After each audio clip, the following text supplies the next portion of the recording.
पहुंचे सबसे पहले।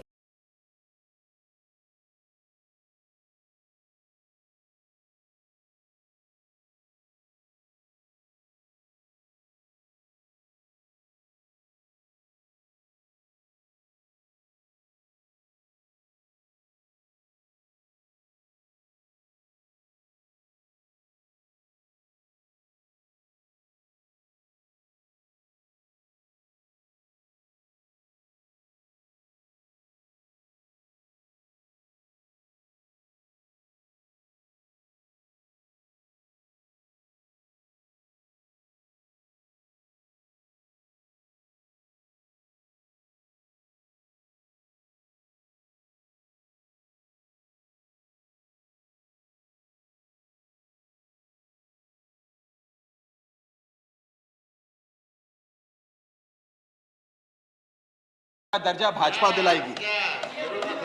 यहां भी बात खत्म नहीं होती सर। इसके बाद 2013 के अपने मैनिफेस्टो में बीजेपी ने कहा हम पूर्ण राज्य का दर्जा देंगे। इनकी जून 2013 में नेशनल एग्जीक्यूटिव की मीटिंग हुई, उसमें मता पास कर कहा हम दिल्ली को पूर्ण राज्य का दर्जा देंगे। यहां तक कि इनके सांसद डॉक्टर हर्षवर्धन ने बयान दिया कि जब आदरणीय नरेंद्र मोदी जी देश के प्रधानमंत्री बनेंगे हम दिल्ली को पूर्ण राज्य का दर्जा देंगे। ये इन सब ने सर लगातार बातें कही और दिल्ली को पूर्ण राज्य का दर्जा दिलाने की मांग लगातार भारतीय जनता पार्टी दिल्ली वालों के सामने रखती रही। सर ये बिल सिर्फ संविधान का और लोकतंत्र का अपमान नहीं है, ये बिल लालकृष्ण आडवाणी जी का, अटल बिहारी वाजपेयी जी का, मदन लाल खुराना जी का, सुषमा स्वराज जी का, अरुण जेटली जी का, सबका अपमान करने का और उनके 40 साल के संघर्ष को मिट्टी में मिलाने का काम करता है। सर मैं माननीय गृह मंत्री जी का बयान लोकसभा में सुन रहा था। उन्होंने कहा कि पंडित नेहरू ने यह बात रखी थी कि दिल्ली को पूर्ण राज्य का दर्जा नहीं मिलना चाहिए। मैं माननीय गृह मंत्री जी से कहना चाहता हूं, नेहरूवादी मत बनिए, अडवाणीवादी बनिए, वाजपेयीवादी बनिए और दिल्ली को पूर्ण राज्य का दर्जा देने का आज आपके पास ऐतिहासिक मौका है। दिल्ली को पूर्ण राज्य का दर्जा दीजिए। सर इस बिल को लाने का असल कारण क्या है, यह बिल क्यों लाया गया है? पिछले 25 साल में दिल्ली में 6 बार विधानसभा के चुनाव हुए। 6 के 6 चुनाव भारतीय जनता पार्टी बुरी तरीके से हारी। यहां तक कि 2015 और 20 में आजाद भारत के इतिहास की सबसे बड़े जनादेश की सरकार अरविंद केजरीवाल ने दिल्ली में बनाई। क्योंकि ये पिछले 25 साल चुनाव नहीं जीत पाए और अरविंद केजरीवाल और आम आदमी पार्टी के आने के बाद ये जानते हैं कि अगले 25 साल भी ये लोग चुनाव नहीं जीत पाएंगे, तो सरकार को नष्ट करने का काम कर रहे हैं।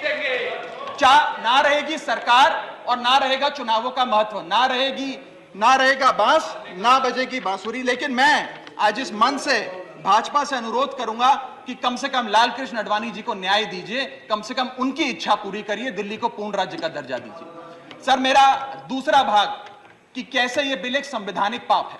सर पहली चीज, ये abuse of ordinance making powers है, आर्टिकल 123 जो संविधान का देता है।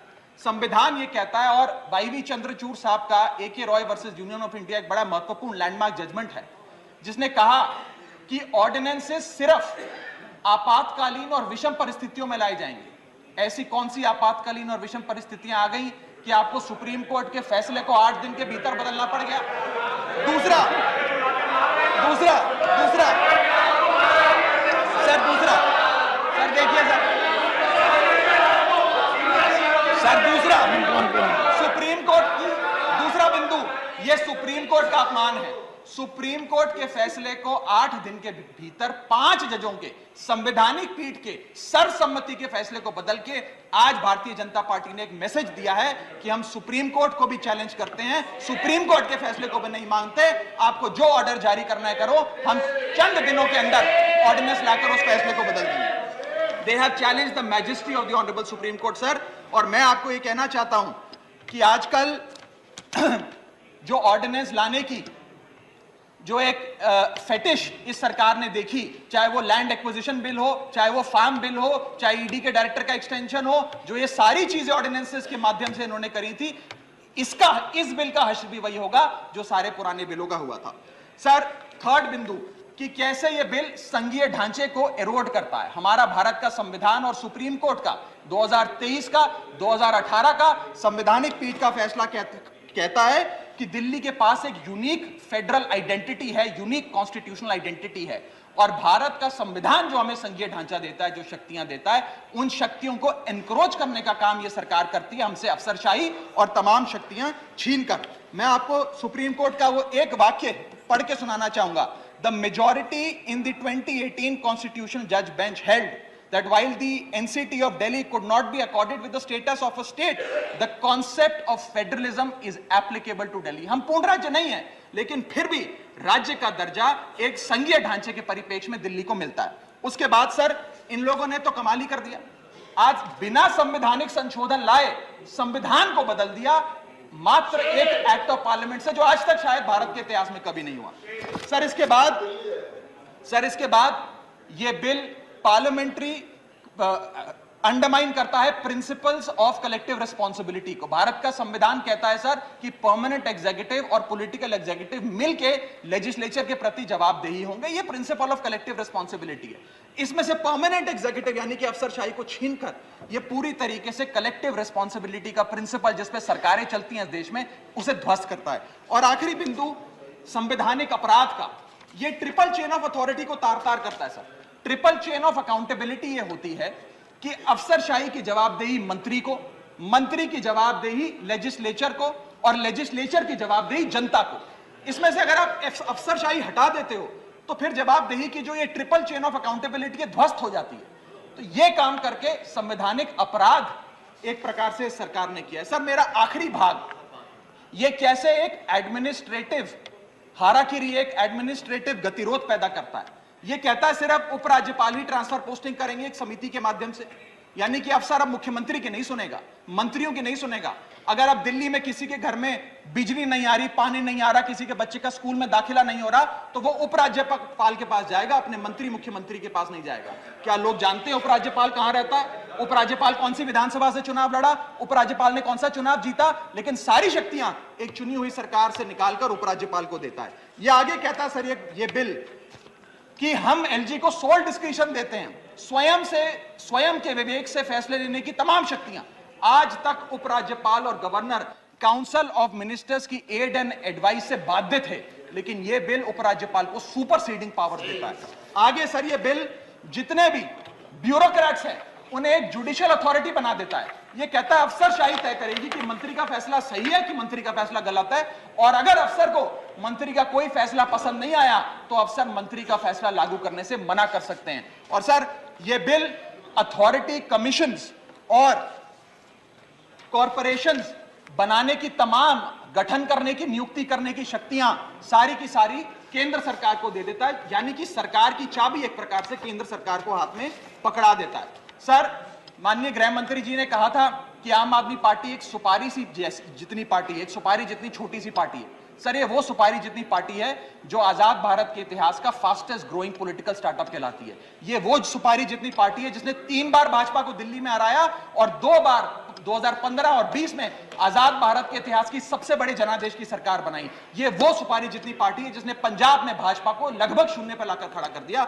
ये वो सुपारी जितनी पार्टी है जो 10 साल में राष्ट्रीय पार्टी बनी। ये वो सुपारी जितनी पार्टी है जिसके 161 विधायक और 11 सांसद है। और ये वो सुपारी जितनी पार्टी है जिसका काम देखने के लिए first lady of United states of America और यूनाइटेड जनरल के पूर्व प्रमुख बान की मून आते हैं। सर मैं आज अपने साथी जो आंध्र प्रदेश और उड़ीसा की सरकार चलाते हैं उन्हें कहना चाहूंगा, आपकी जरूर कुछ मजबूरियां रही होंगी जिसके चलते आपने ये फैसला लिया इस सरकार के इस बिल का समर्थन करने में। कुछ तो मजबूरियां रही होंगी, यूं ही कोई बेवफा नहीं होता।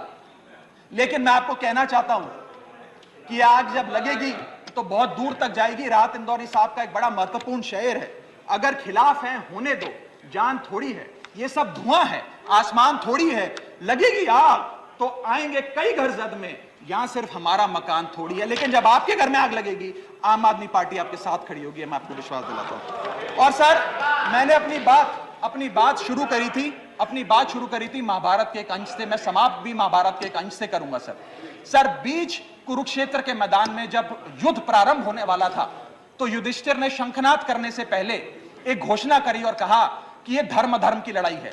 मेरी सेना में खड़े मेरे पीछे जितने योद्धा हैं, अगर उन्हें लगता है कि धर्म मेरे साथ नहीं कौरवों के साथ है, तो मेरी सेना छोड़कर सामने वाली मेरे दुश्मन की सेना में जाकर खड़े हो जाएं, उनकी ओर से युद्ध करें।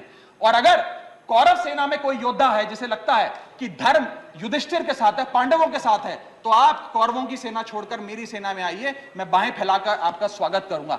उस समय कौरवों का एक भाई युयुत्सु कौरव सेना छोड़कर पांडवों की ओर आया और पांडवों की ओर से युद्ध लड़ा। मैं उसी बात का जिक्र करते हुए आज इस सदन में बैठे तमाम सांसदों को कहना चाहता हूं, राज्यसभा काउंसिल ऑफ स्टेट्स है, हम लोग काउंसिल ऑफ स्टेट्स है, जहां ज्यादा जिम्मेदारी बनती है राज्यों के हितों की, अधिकारों की रक्षा करने की। मैं मांग करता हूं, आज आप लोग पार्टी लाइन से ऊपर उठकर, विचारधारा से ऊपर उठकर संविधान को बचाने के लिए, लोकतंत्र को बचाने के लिए इस बिल को हराइए। आज ये इतना असंवैधानिक और गैर कानूनी बिल अगर ये सफल हो गया, तो हो सकता है आज के बाद आने वाले समय में ये लोग देश में चुनाव ही ना कराएं, चुनावी प्रक्रिया को खत्म करने से। बहुत बहुत शुक्रिया।